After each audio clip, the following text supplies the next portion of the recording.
Hello, Indy Mogul. My name is Zach Finfrock, and I am the host of Backyard FX. And today, on July 4th, the birth of our country, I'm going to show you guys how to build Captain America's shield.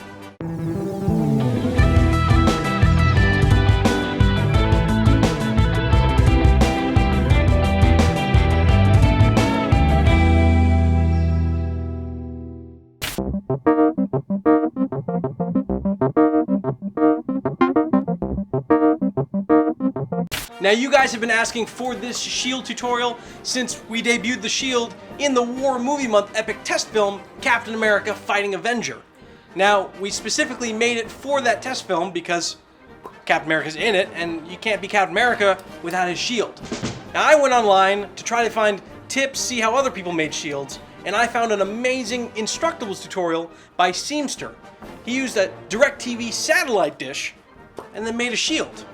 I just happened to be able to have access to a DirecTV satellite dish that I could use, so I did the same thing, but with some twists of my own. Puppet Zach, let's show him the price, but with a little 4th of July flair.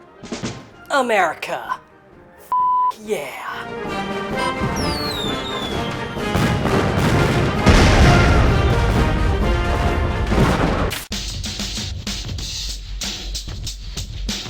DirecTV satellite dish. I bought mine in a thrift store.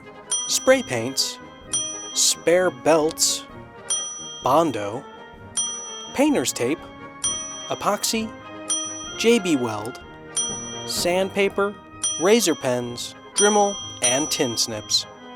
This build's difficulty level is 8. Simple time lapse. Woo! The first thing I did was take apart the dish. Then I made a quick compass and traced out a circle from the center.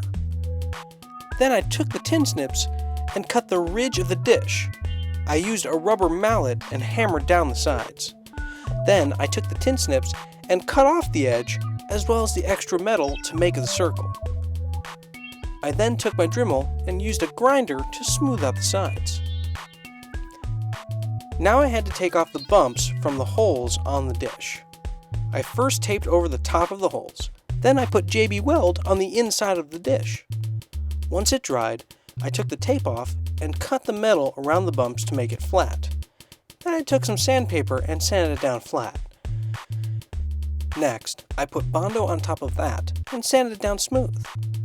I also sanded a few marks to the shiny metal underneath and put tape over that. The next step is the paint. I did a flat coat of primer white on the top and bottom. Then I taped over the whole thing. I took the same compass I used earlier and made circle lines for the designs. I cut those out, then painted the whole thing again with white to seal the edges and prevent paint bleeding. Then I went over it with red. Once I peeled off the tape, it looked like this. Next, I covered the center with tape and traced on a star shape, and then took off the tape around it. Then taped off the rest of the shield and painted it blue.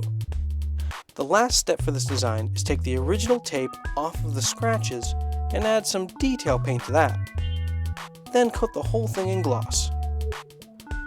The last part is to cut up the used belts and make some straps with them. I also used some foam and made a little design on the back for show. Then you're done. There are some things that we found out on set that we had to change after we built it, like, see the strip of tape there?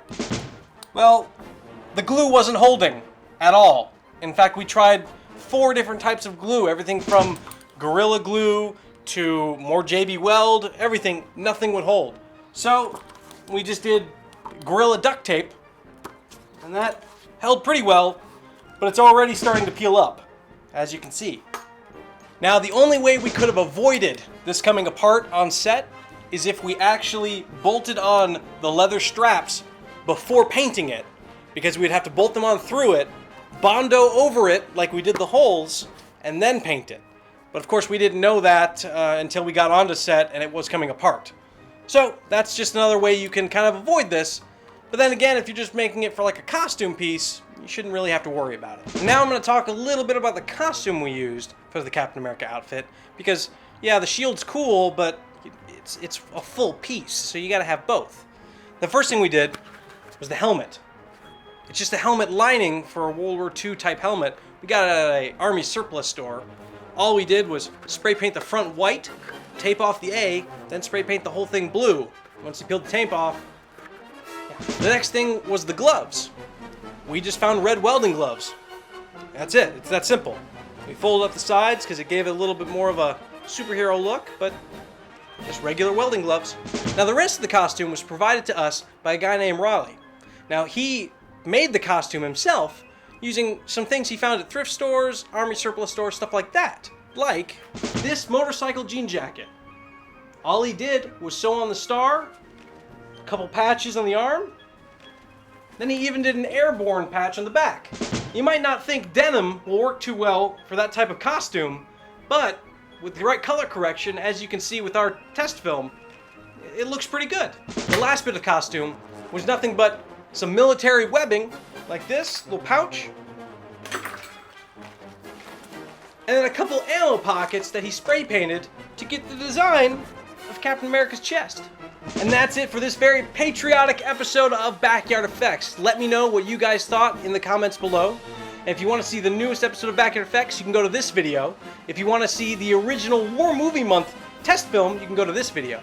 If you want to see the behind the scenes of that one, you can go to that video. And if you want to see Raleigh's fan-made trailer for Captain America, you can go to this one. And then you can go to this link for the Instructables page for the original Shield tutorial that I followed. And that's it. So, I'll see you guys next... I'll see you guys next week!